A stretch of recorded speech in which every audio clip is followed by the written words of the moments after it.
Welcome into the latest edition of our Cubs Recap Podcast, a presentation of our Recap YouTube channel and available audio only everywhere you get your favorite podcasts. That's Gordon Wittenmeyer. I'm David Kaplan. And we are going to dive into the current construction of the Cubs roster in advance of talking with Jed Hoyer, you and I, next week. That's right. Our annual meeting with Jed. Looking forward to it. So it'll be a lot of fun. Got a lot of money questions for you. Yes, we do. We'll get into a lot of stuff, and he will be rope-a-doping as you and I try and ask him some very pertinent questions leading into spring training. Rope-a-doping you. Yeah, exactly.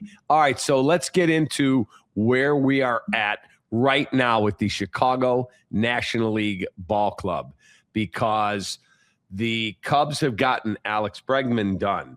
The Cubs just had their convention where they celebrated all the players that could come back from the 2016 team. We'll talk about that as well. But Jed Hoyer said, we're not done. And Carter Hawkins publicly said, yeah, the luxury tax isn't as big a concern this year because we were not a payee last year. And then I was told, yeah, they have more money in their budget because they had 5 home playoff games. And Tom said, if we bring in more revenue, it's going into baseball. And so we've seen a lot done with their bullpen. We have seen Edward Cabrera come in. They know their number one prospect of on the pitching side of Jackson Wiggins is not far away. Justin Steele is around the corner. Cade Horton will be there. They brought back Imanaga. So Bellinger's off the table. He's a Yankee again. Would you go get a right fielder? Because otherwise, Suzuki's your everyday right fielder, and then you play Matt Shaw and some others mix and match there, Kevin Alcantara.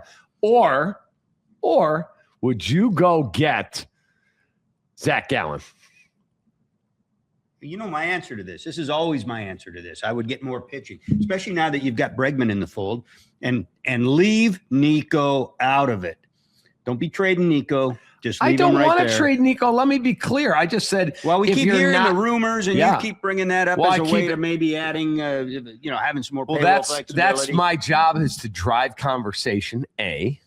B. Not if you're pulling it out your ass. I'm not pulling it out my ass. All I said is, okay, I need an outfielder. I want somebody that can play right field. And if that's the case, if I'm going to have to get even a part-time outfielder. You don't cannibalize the middle of your infield to do it. I mean, that guy's an elite second baseman. Outstanding. But he's also out of contract after this season. So, well, aren't you trying to win this season? You are. But you also got to think about the future. So get him signed. And by the way, he led the team in WAR in 2025, a playoff team, a 92-win team, and he came by. This was not a fluke. Go look at his numbers. A guy can hit, high contact rate, doesn't strike, and elite defense.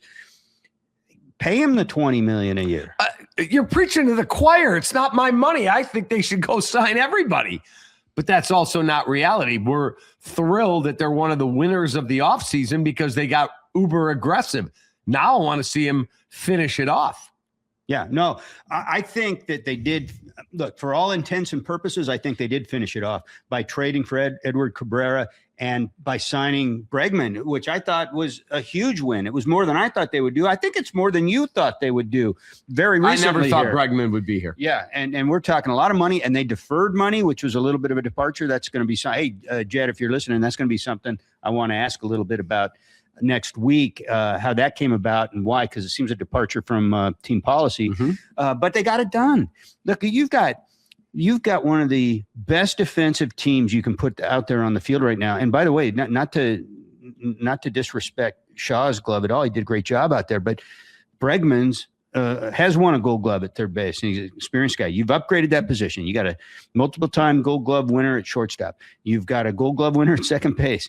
You've got Michael Busch, who's still getting better. You got Ian Happ, who's won some Gold Gloves in left. You got maybe the best center fielder in the game right now, certainly defensively. And look what he did. No doubt. Look what he did offensively in PCA. If you go in with right field as a Suzuki and a defensive help late inning type thing, maybe you're in pretty damn good shape, especially when then you go to the rotation with the guys you already mentioned. I think right now, I mean, as we sit here, and Freddie Peralta might get traded out of Milwaukee before we get done talking. If he ends up on the Dodgers, that'll be just grotesque. But right now, I think they're the hands-down favorite to win the division. So if you're talking about what are they ready to do, what do they need to do, it's all about getting to the World Series. It's all about how they can navigate October against the NL.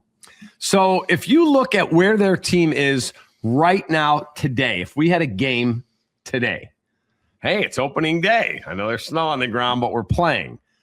You're going to have either Kelly or Amaya at catcher. Mm-hmm. You're going to have Michael Busch at first. You'll have Nico Horner at second, Dansby at short, Alex Bregman at third, Ian Happ, PCA, Seiya Suzuki, and then your DH is a collection of Moises Ballesteros. What if it's Shaw? I was going to say Moises Ballesteros, Matt Shaw could be another name. Kevin Alcantara, I would doubt, but you never know. It's probably Ballesteros going in. I would think. I would think. Not only that, but he's a left-handed bat, and they got a lot of right-handers in the lineup. I mean, okay, so good. That's pretty good. Your rotation then, in no order, is Cade Horton, Edward Cabrera, Shota Imanaga, Matthew Boyd, Jamison Tyone. That's probably with the five. Justin Steele in the wings for a May right. or He's June not ready opening debut. Day. Correct. Justin Steele is 6. Yeah. Javier Assad is 7. Colin Ray is 8. Ben Brown, not saying he's going to be in the rotation, but he can make a start for you. Emergency That's 9. situation. Jordan Wicks is emergency 10. situation. And then you've got your boy Jackson Wiggins, again in the wings at AAA for looking for a debut at some point during the season. That's 11 potential guys for the bulk of the season. And you need every one of them because there's probably 3 or 4 guys who, if they're getting very many starts, you might be in trouble. So if 6 of these guys are getting the bulk of your starts, it's probably a pretty good season. And they've done some things with the bullpen. They have. The acquisition I'm excited to ask Jed about is Hunter Harvey. Mm-hmm. Hunter Harvey, I was looking at his numbers from his career, and I'm going to bring them up here so I make sure I'm totally accurate with you. Hunter Harvey has, if you look at his numbers, I think his career walks and hits per innings pitched is just over 1. That is elite. That is absolutely elite numbers by a guy that you're asking to pitch. Yeah, 1.10 career whip. Yeah. Last year, he only pitched in 12 games, 10.2 innings, struck out 11. Whip was .65, but he got injured. The Cubs medicals have signed off on him, and they believe that he could be a huge addition, and they're paying him to be a huge addition. He's a big man, 6'3", 233, and the doctors have signed off that he's healthy. He's getting, if he hits his incentives, $7.5 million for a guy who pitched 10 2/3 last year. So you've got options out there, man. You got some experience. You got some swing and miss, and this is in addition to the carryovers. That's just the bullpen. We already talked about the rotation, and the guys that don't make the rotation, there's at least a couple of them that could be candidates for the bullpen. No doubt. I'm looking at their bullpen names that they have brought in. Not everyone makes the team. Jacob Webb, they signed. Ryan Rollison, they signed. They still have Ethan Roberts coming back. Daniel Palencia, Jack Neely, Hobie Milner, Phil Maton, who they gave a 2-year deal to, Riley Martin, Luke Little, the big lefty, who and then they have Gavin Hollowell, Porter Hodge, Hunter Harvey, and Ben Brown probably in that bullpen mix. Boy, I like, Assad has done a good job for them when he's been given an opportunity. I like him as a weapon out of the bullpen. Yeah, potentially. And so, certainly as a long man. Yeah, again, and everybody needs that now. Everybody needs that guy that can go 2 1/3 to 3, and he could be that guy and get out right-handers and left-handers. I mean, it's a good-looking, balanced roster right now as we sit here, and I think they're in a position. There's a few teams like them with just a couple of weeks left, really, before teams start loading up the trucks and heading to spring training, who don't have to feel like they need to do anything else. Right. And if they get something done around the edges, because there's still a lot of players out there, or even if they go big on something because they can go into that luxury tax a little bit this year, then now you're starting to talk about matching up against some of the other teams in the NL once you get to playoffs. Yeah, they desperately need to add an outfielder. right now your outfielders on your 40-man, Kevin Alcantara, Pete Crow Armstrong, Ian Happ, Seiya Suzuki, and a guy named Justin Dean, who I know nothing about. Yeah, but the keys are what PCA did last year, coming back again off of that. And, you know, Ian Happ and Suzuki are these just solid mainstay guys you can count on. You like it. Yeah, let me just tell you the other thing that I find very interesting in a guy like PCA. So he's been at all the Bears games the last 5 or 6 weeks, all the home games. Game the other day. So he and Caleb have become super, super tight friends. And they're sitting on the glass for Jonathan Tave's return on Monday night. There's PCA, there's Caleb. Connor Bedard, the star of the Hawks, is part of that trio of guys that hang out together. Connor Bedard comes into the game the other day. He's wearing a Caleb jersey walking into the stadium. Caleb shows up in the Blackhawks Connor Bedard sweater, and then the two of them and PCA are in the locker room taking pictures after the game. And PCA is signing autographs in the lobby at the United Center, as is Caleb. And I thought, okay, those are the two, along with Connor Bedard, those are the three biggest stars currently in Chicago sports. And PCA has embraced being part of this city. He's not one of those baseball players who went, it's cold, I'm getting out of here. He's on the sidelines at the Bears games when it's bitter cold. He's at the playoff game. He's at the hockey game. Then the next night, they all go to the basketball game to see the Bulls and the Clippers play last night.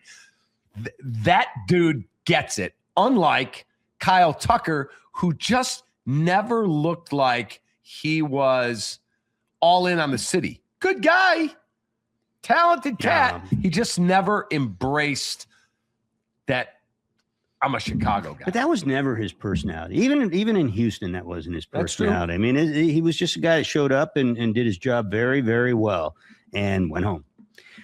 These guys, I mean, you know, it's really amazing. I don't know where else in this country in sports that exists, a group like that, a group of buddies like that, like the ultimate sports rat pack. Mm-hmm. I mean, you've been around Chicago sports a lot longer than I have, you know, back to, you know, Hack Wilson and Frank Chance and those guys. Is there anything like that? I mean, does it compare to anything, you know, across the sports and star power and youth? So it's funny you said that, because I asked, this is years ago, I asked the late Ron Santo, he's been gone 16 years, miss him desperately. And I asked the late Dick Butkus, I don't know, 2 years ago, I did a podcast and I was coming from radio and I was headed to my house to do the interview. And he got in early on the StreamYard link, which is like broadcast quality Zoom for people out there. And I walk in, I hear my wife talking to somebody. And I said, who are you talking to? She said, Dick Butkus and I are having a long conversation, and they're talking about dining out in different restaurants and living in Malibu where he is. And she said, I've never been there. Bob, they're having this great conversation. So I said to him, you love Chicago sports. And have you ever had like a group of guys? And he said, yeah, funny you ask. He said, I would go. He said, we would play Sunday at noon. Bobby Hall, Stan Mikita, Pitt Martin, some of these Blackhawk players, they would come to the football game, freeze their tail off, watch us play, and then after the game, I would head to the stadium and watch them skate on Sunday night, and then we'd all go out on Rush Street. He said, yeah, it was the greatest. Oh, that's cool as hell. Can you imagine and that? That's not even this. I mean, that's two sports and a handful of dudes that played on the same day. Right. I mean, this is like 3 different seasons, three different sports, three different stars. Right. I mean, and they're all young guys, just with their whole careers ahead of them, and maybe, I mean, by the looks of what we've seen, maybe Hall of Fame careers if they don't get hurt. Super, super cool. Okay, so let's go back to this roster that they have. I have the 40-man active roster here. You're going to keep 13 pitchers, correct? Oh yeah. Okay. Assad makes the team. Boyd makes the team. Cabrera, obviously. Hunter Harvey is 4. Cade Horton is 5. Shota is 6. Phil Maton, Hobie Milner are 8. Palencia is 9. Colin Ray is 10. Justin Steele, when he's activated, is 11. Jamison Tyone is 12. Theobar is 13. There's a lot of dudes that are fighting to try and get one of those last couple spots. 7, 6, 13. Yeah. 1, 2, 3, 4, 5. 1, 2, 3, 4, 5, 6. Yeah, and there's going to be some really good pitchers that wind up in AAA that might like at the start. Steele won't be there, so that opens one spot for a Jacob Webb or somebody like the Ethan Roberts, one of those guys. But as the season goes on, obviously there's always injury and you've got to make moves. I get it, but they have finally prioritized having depth of guys who can make a quality start. It's going to, one of the interesting stories going into camp is going to be who has options, because that's going to dictate some opening roster decisions for a pitching staff like that. And then the position player side, it's another 13 guys in the 8 starters we've already talked about. The 8 starters really nine deep when you count, Ballesteros and Shaw getting a lot of playing time somewhere. I mean, look at their infielders on the 40-man.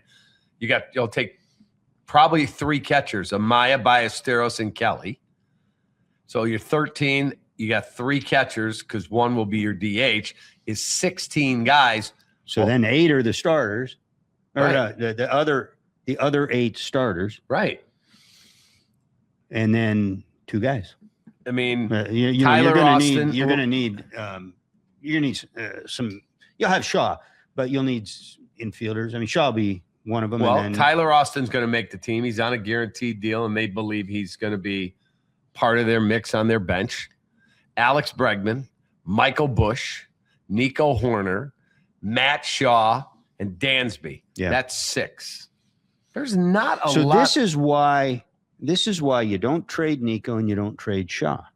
Shaw becomes, when you get Bregman and he replaces Shaw as the starter at third, Shaw becomes very important to this roster, especially if you're going to carry Ballesteros as a so-called third catcher, and he might be your DH as often as he does anything else. Right. But then Shaw's ability to move around and play multiple positions on the infield, and we've heard from Jed maybe in the outfield, and we heard from Council at the winter meetings.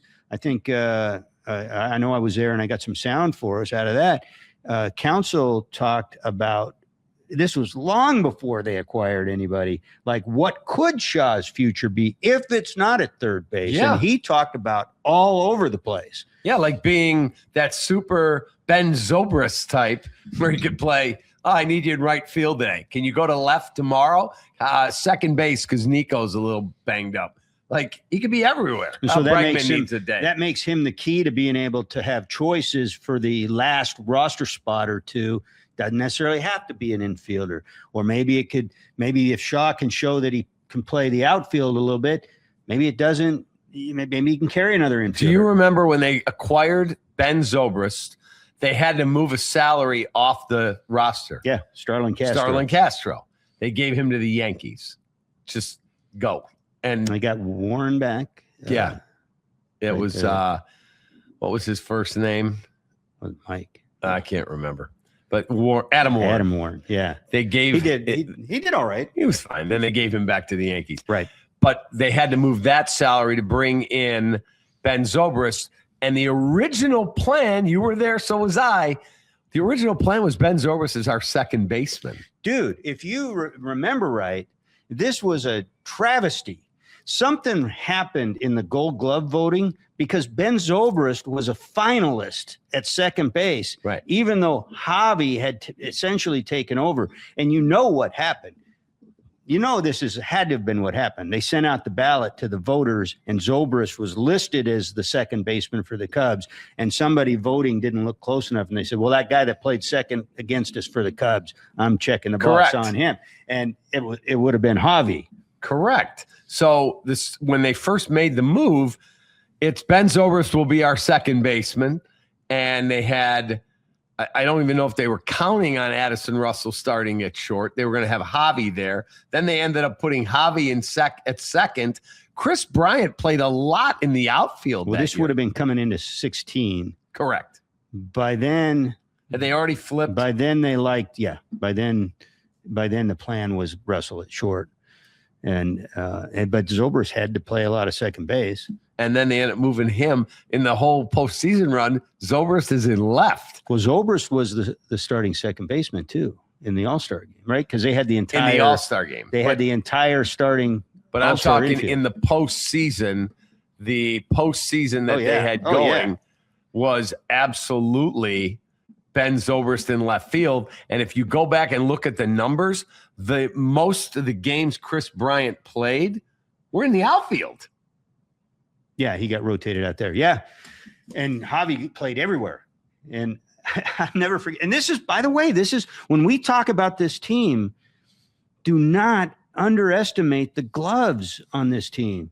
That's going to win them 5 to 10 games all by themselves. And that's Gordo metrics and not the analytics that the seam heads got. Gordo metrics. That's just my eyeballs right here. I saw it firsthand in 16 when they had those gloves everywhere. They ran laps around people defensively. And Javy, because Javy could do so many things, so many places, I did a thing at the end of the season where I said, here's the best play that we saw this season at every position. I had Javy like legitimately at like 4 positions. And I had to like back off a little bit just to get some other guys in there and make him an honorable mention. But he played, I think, 1 game at first base and made a spectacular play. He was ridiculous. Yeah. And I always liked dealing with him too. I thought he was a good dude, man. Yeah, I really enjoyed him. Yeah. And he's a good kid, quiet kid, kind of shy and could come off standoffish. But man, when you had a crowd out there and the game was on the line, this guy was in, he was jacked, he was focused. Were you there the day he did the play running back from first to home at Pittsburgh? Oh yeah, I just saw that again So did I. And I just saw that. I was there, and I could not believe what I saw. I kept saying, and that play just kept going on. I kept saying to the guy, shouldn't he just step down? I said, why didn't he just step on first? I mean, go back to first and he just step on first. It was unbelievable. And the whole time, Javy's got him convinced that the rules changed or something. Right. That's how crazy he was. Just the instincts that he played incredible. with. It was incredible. And to hear Len and JD were on that call. Yeah. And I'm hearing Len do the play-by-play very descriptively. Then you hear JD, go, keep going. Keep going. Goodness. Yeah, it was phenomenal. All right, next week. You see the guys on the dugout rail? Oh, they were going nuts. Oh, man, Rizzo almost fell off the rail. He was laughing so hard. Okay, the highlight for us each off season is Jed is gracious enough to come in our studio here. So Jed will be here next week. And what is the number 1 or 2 things you want to ask him? Well, I had some hard questions for him up until about a week and a half ago. Yeah. so I've got to regroup on that. I do want to know, like, philosophically, how they arrived at being able to do the Bregman contract, and without getting into all the details that he might not want to share, but just philosophically about that, and how many of these things were dominoes that they maybe felt this needed to happen first before we could then focus on this. I want to ask him. I'm going to ask him. So, Jed, I know you listen to the podcast when you're in the car. I'm giving you the question ahead of time. I want to know, when you have the second best record in the National League at the trade deadline, why do you not push your chips in more than you did last year? You finished 1 game from the NLCS. Right. And the other part of that question too is he just got his extension. Right. You weren't going anywhere. It wasn't like the owner was going to go, oh, I can't believe you made that move. You're fired. Or was that part of it? I mean, them being in sync on that and like, okay, we understand each other. Take care of the deadline and here's your extension.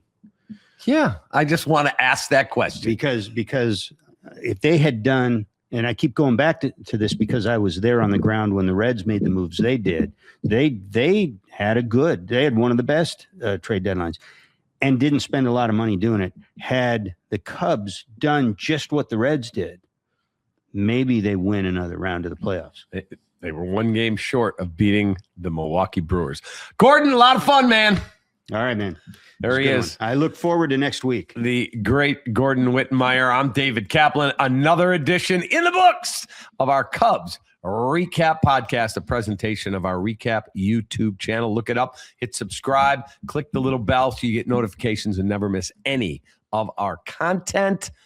And we will talk to Jed Hoyer next week, and it'll be up on the channel as soon as we're finished. Have a great rest of your day.